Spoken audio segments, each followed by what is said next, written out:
That's why you have your Spintron. Yeah, well, to see how much spring I need to put in there for it to not float, I will explain this graph, right? So this one here, we have acceleration, velocity, lift, jerk. We've heard all those terms used before, but we can explain like what's the relationship like between these things, what's important, what's not important. Like I said before, like on your flat tappet stuff, this velocity stuff is really important. So this peak on your flat tappet stuff is going to be set by your tappet diameter. So I wouldn't want it like, let's say my tappet diameter limit is somewhere here. I would want to stay away from that enough so you're not hooking the edge, right? Yeah. Because on the bucket, we have like this chamfer. So our actual usable diameter is this part. Jerk. I forgot about jerk. Yeah. I hadn't seen I hadn't seen that in quite some time. Yeah. That's pretty cool. Like there's different styles of ramps. Um, there's strategies, for example, to get a bigger cam even though we're limited by the velocity.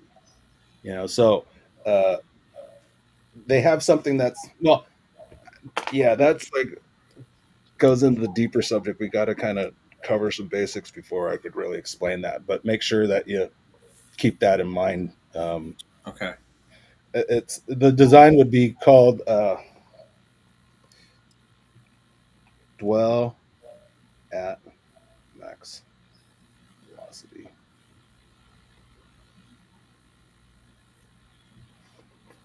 That would be the type of cam that I would make for a 2J if you needed to get it a lot bigger. But I don't know what is the specs on your 2J cam right now. Um, well, I just use those BC 276s because they don't hurt parts. There's more aggressive cams out there, but like you get into the cylinder head doesn't flow very well. Most people run them at unfavorable pressure ratios where they're already not efficient engines. I don't I don't have the efficiency that you guys have in the Honda world. The cylinder head's just not that good. So, how much power am I leaving on the table with this camshaft profile that I use currently? I mainly just reach for it because a guy, a guy probably needs longevity over 30 or 40 horsepower because, especially streetcar guys, they don't have the traction to manage it anyway. If it's something that you want me to take a look at, I could. I have no idea what kind of lifts and duration you guys are doing in the Oh, they're series. little, like 11 millimeter lift, Uh, advertised duration, like 240s at 50. Nothing, not anywhere near what you guys are doing in the Honda world. The so Honda, if the Honda had the displacement, it would just stomp a hole in the 2J. It's just a better program. yeah, so on the 2J, what's the max lift you can squeeze in there? Um, I'd have to go back to look at the coil bind number. I've been messing with this spring compressor, um, and look at a distance from bind because that's another subject. Is like how close do you want to run a spring to bind? How long will the spring last for? How long is the guy gonna take a look at his springs? Like everything's pretty lazy to get it to live well. 60, 80 thousands from coil bind on a dual spring. You know, there's been some conicals that have kind of come into the space in the last couple of years, but they're you know a, a dual spring with 215, 220 on the nose. That stuff lives pretty well. There's some conicals that have popped in that are 250 over the nose.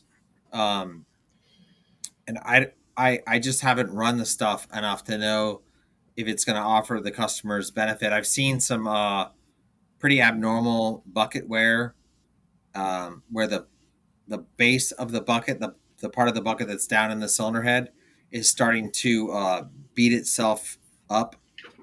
So like top of the bucket and bottom of the bucket starting to, and I don't know if it's because the cam lobe's coming around, and when it goes to accelerate the lifter open, if it's met with all that spring force and is hitting that corner of the bucket, if it's just knocking the thing sideways instead of pushing it down, kind of like what you're saying on the push rod engine, when the lifters and just going up and down in one straight line, how much can you influence that bucket? And I've seen some wear recently that's just troubled.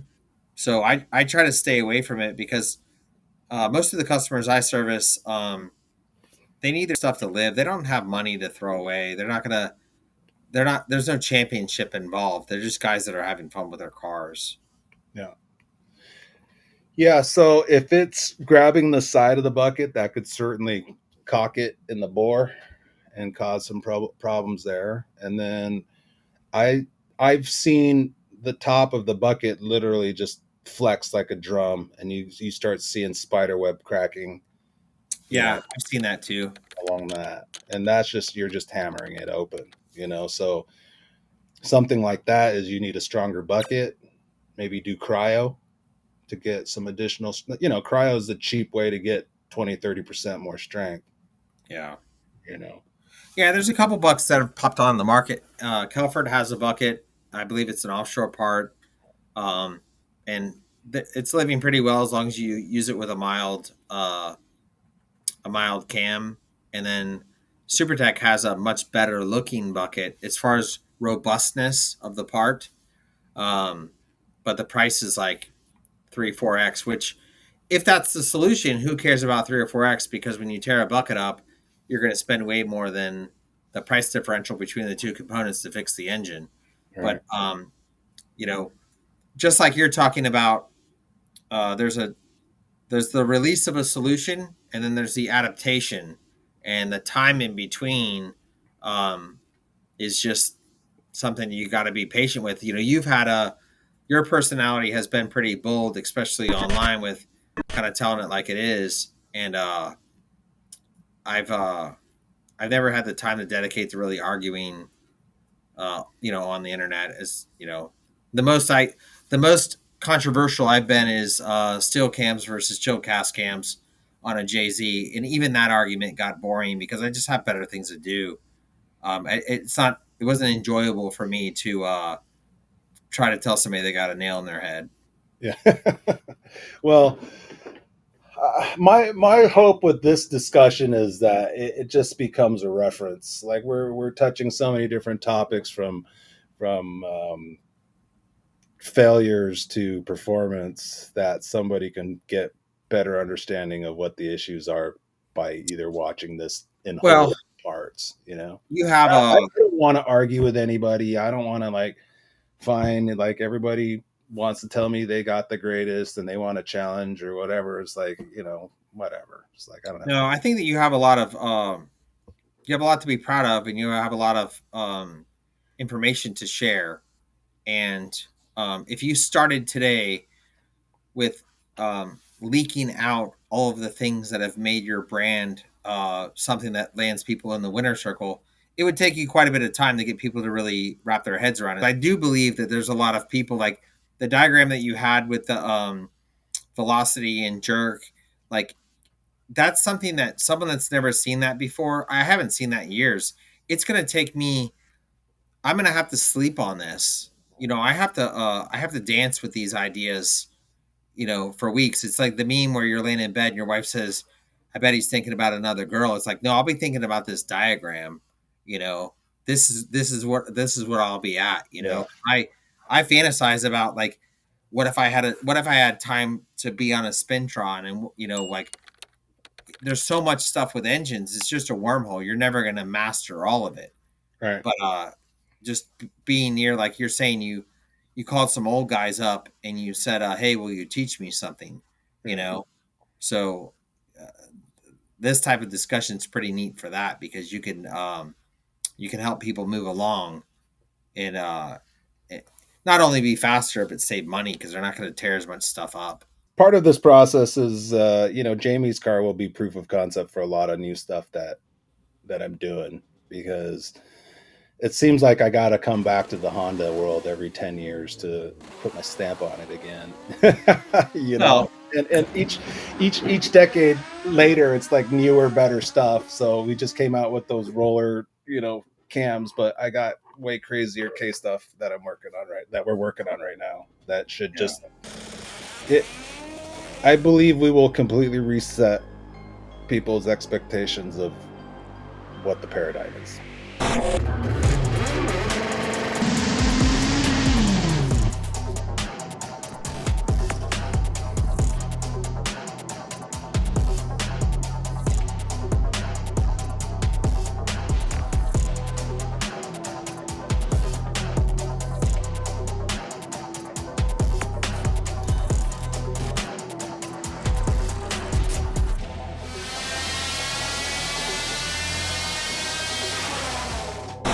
You're probably the most equipped person to do it in the space, because nobody flew down to Harvey Cranes and spent however long that block of time was, and your ability to learn through that era of your life, like no one else got to do that, so you're always going to be kind of in a space. Yeah, he's like, it's sad he's gone. I actually never promoted that relationship because that was one of the stipulations when you signed up as a student, that you would never bring his name up in marketing or promotion and things like that. You know, Yeah. it was like, but as soon as I walked into his office and I sat down and I looked at the calendar, it was like Childress, HKS, like GM, all of these like comp cams. Everybody who's anybody in the cam world was all on his student calendar, which Yeah. was kind of wild. Japanese, American, European, you know.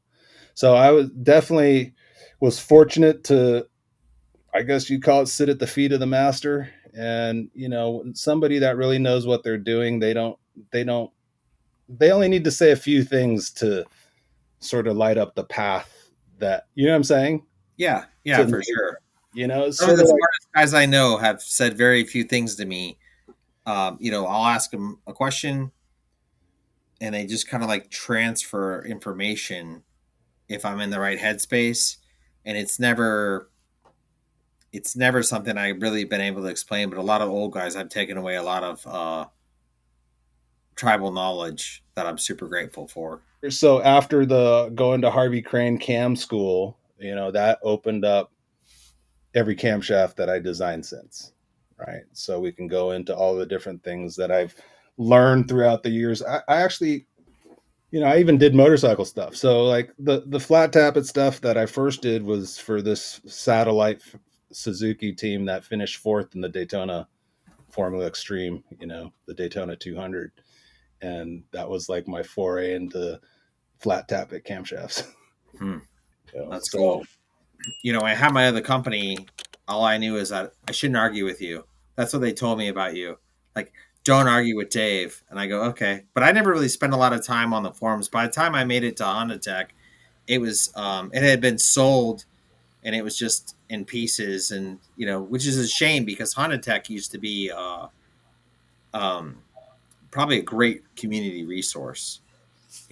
So the yeah, best I think that you can do moving forward is try to build a good community resource, because that will build um, brand legacy, and you have this opportunity in a environment like this to teach people.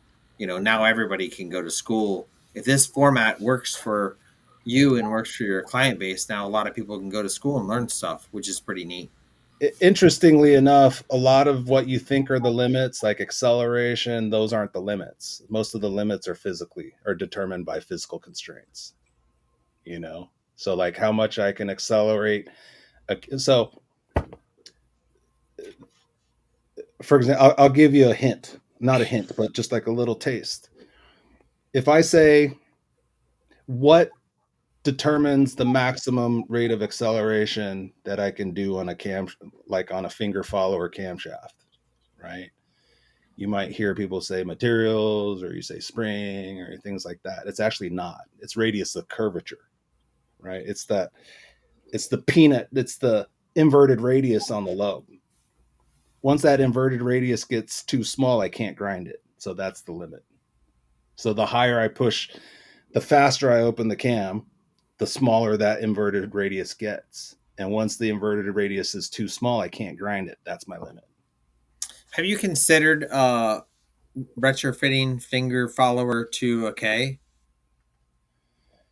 Possibly. That's gonna be an interesting You mean topic. like this?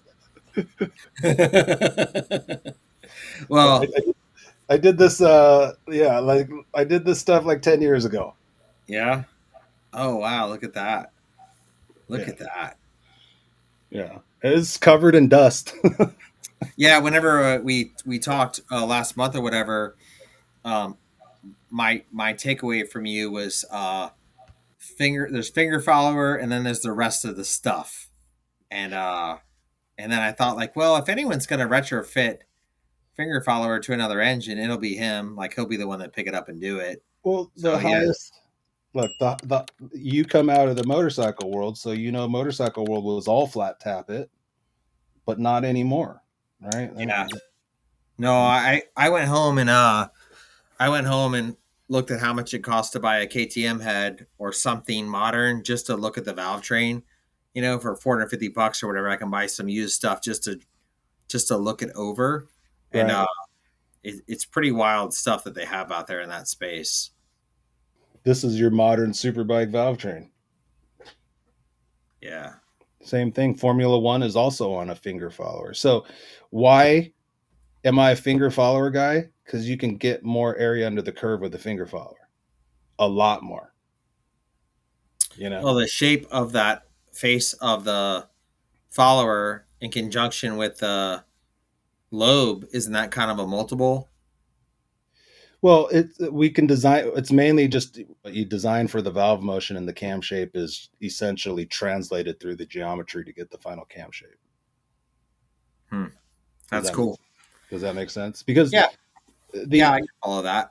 people like one problem that people have with cams is they look at the cam as like the specs on the cam are they mean something. They don't really mean something when you're just looking at cam specs because you still gotta multiply it through your like if you're on a push rod you're like oh it's got a rocker ratio and this and that and then you kind of get an idea what the final valve motion will be but on a radius type of thing it's not like next time we'll talk about that how rocker ratio is one of those things that I always hear in the finger follower space but it doesn't apply like it does in the push rod space.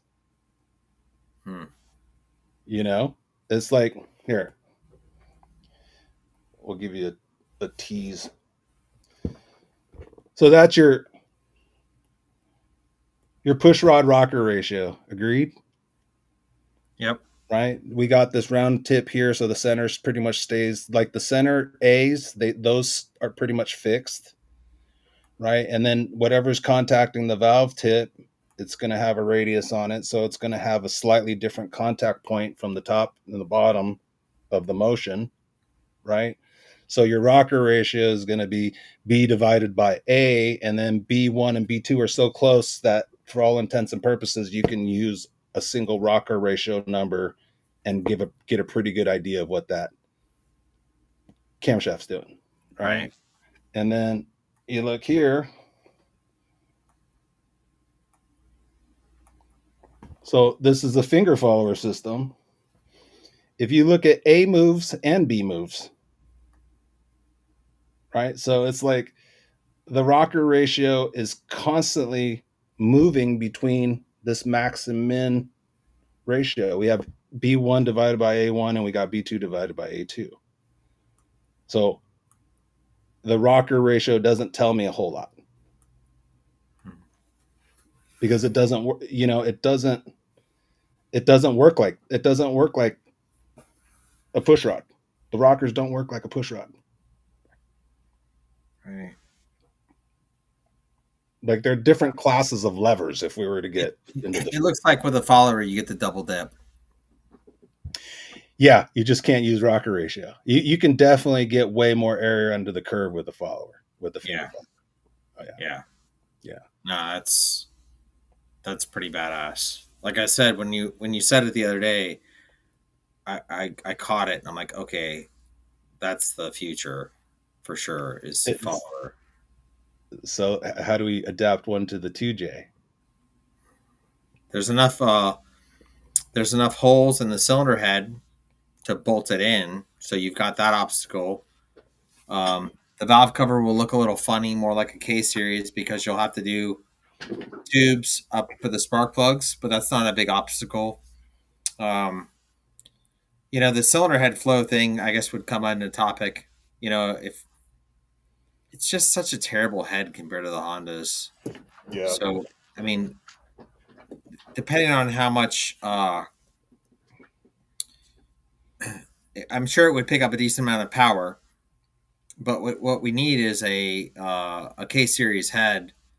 If you look at the valve area on a K series compared to a JZ, and it's the same bore size, like I just need a 6-cylinder K series head. I'll take that. Be happy. Oh, we should make one. You're reading my mind. I'll make a billet 2J. Well, you could cheat. You could use the cam if you wanted to. You could use the camshaft towers. Making rocker shafts isn't a big obstacle. You could use factory rock arms if you wanted to. Like, Yeah. all these guys making these billet JZ heads, all they're doing is copying the same bad head, putting a logo on it, and they're nice enough guys, but they're not going to move the needle that way. You need airflow. Well, the import billet head world is all suffering from that same problem. Like they're not utilizing the empty canvas that they have.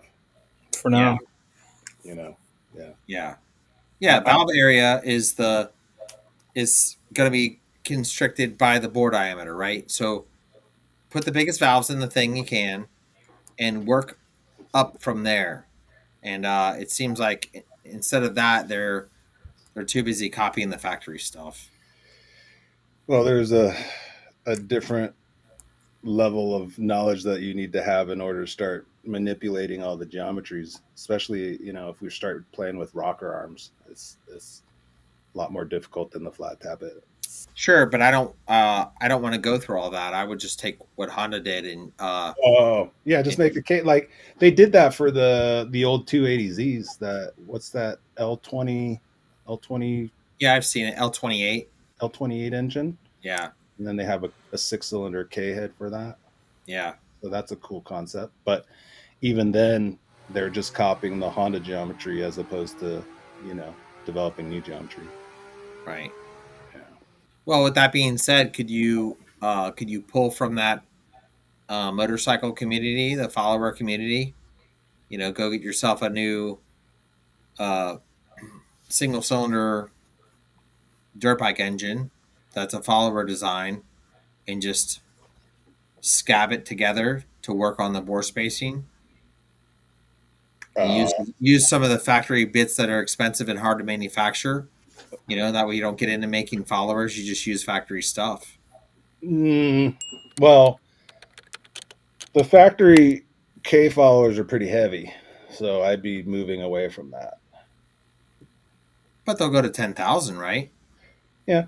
And most guys don't have dry sumps, so they're going to be done. No, I get it. I mean, just putting stock level design would outperform all the 2J stuff right now, for sure. Yeah, by a lot. Yeah, no, I get that. That would definitely be the easiest point A to point B thing, is just take the K and clone it 6 times. Yeah, yeah. I'll take that. Jamie, you got anything? For next time, not for this time. Hopefully we have customers that are patient enough to wade through it. There will certainly be a lot of little nuggets scattered throughout the meandering conversation. That's why you have an editor. Are you guys enjoying the content? Let us know what you guys are thinking. Get active in the comments. Be sure to smash that like button. And before you bail, make sure you subscribe to our YouTube channel so you don't miss anything. Like I said, we want to know what you guys want to see. So give us your opinions, give us your feedback, tell us what you want to see. Maybe we'll make it. If you guys don't comment, maybe we'll just go back to going faster. Till next time.